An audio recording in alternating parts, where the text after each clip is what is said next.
I'm Tarot Oracle, and this is the Mystical Dream Tarot. So I did not pick this up when it first came out, but I picked it up now. So this is an unboxing, just a quick look here to check it out.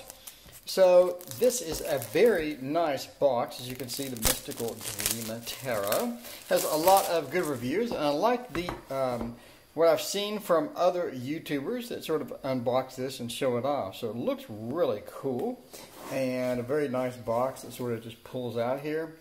Just zoom. There we go.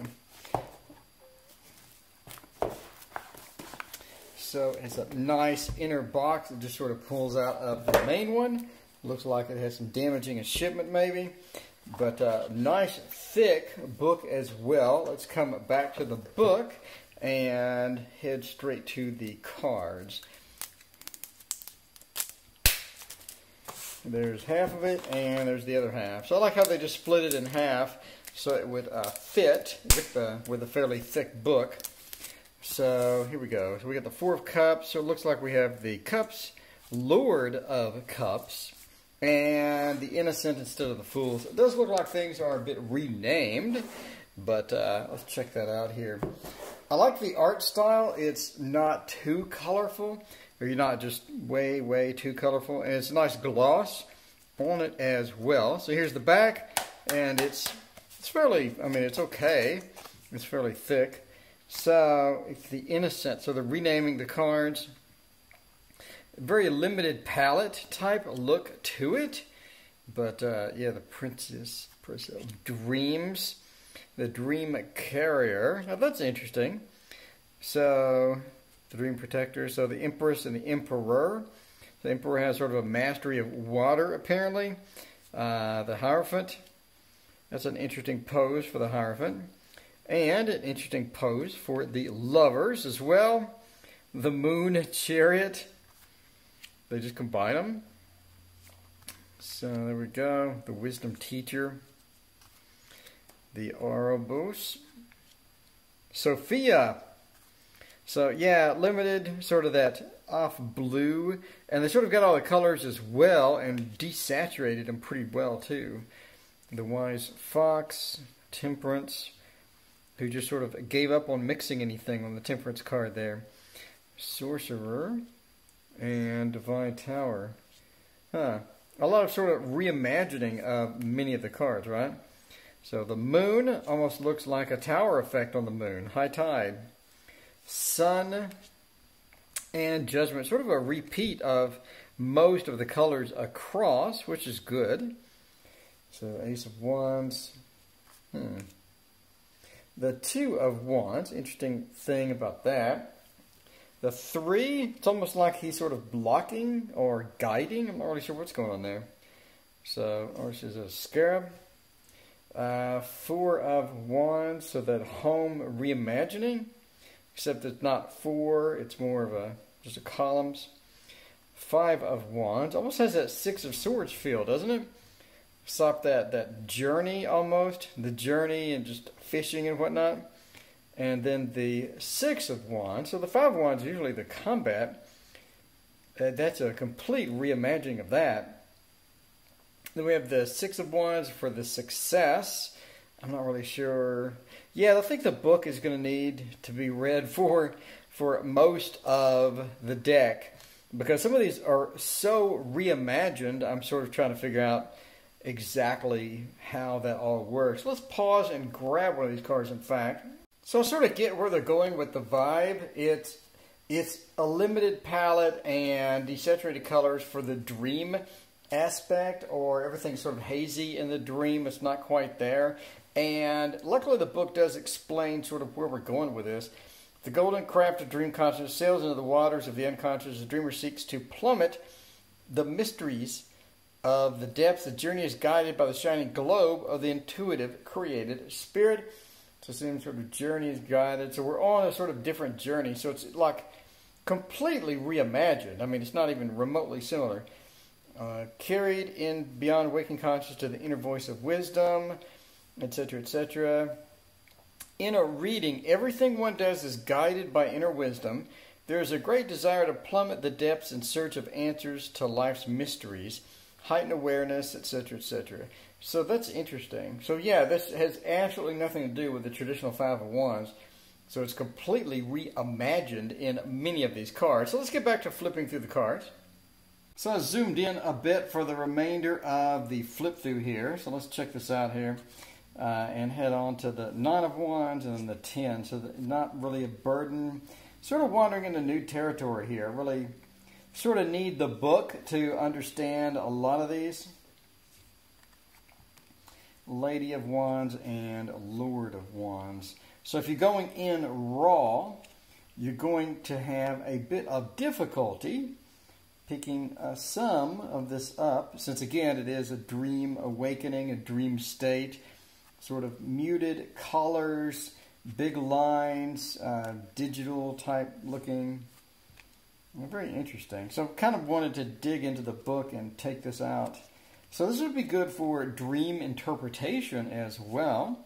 So again, because of the, you know, just the almost wild and random look to some of the cards, it was sort of key in. So if you have dream interpretation, you're trying to figure out what the weird dream you had last night was, or maybe you're keeping a dream journal and you're sort of going back through it and trying to figure it out. This would be interesting to sort of correlate that into this and to find out just how those work out. But yeah, if you're just coming in from standard tarot, and you already know what the Six of Swords, I'm kind of interested in what that looks like now. So yeah, if you're already interested in knowing what the Six of Swords is and all that stuff, you're not going to be able to come in raw, I don't think.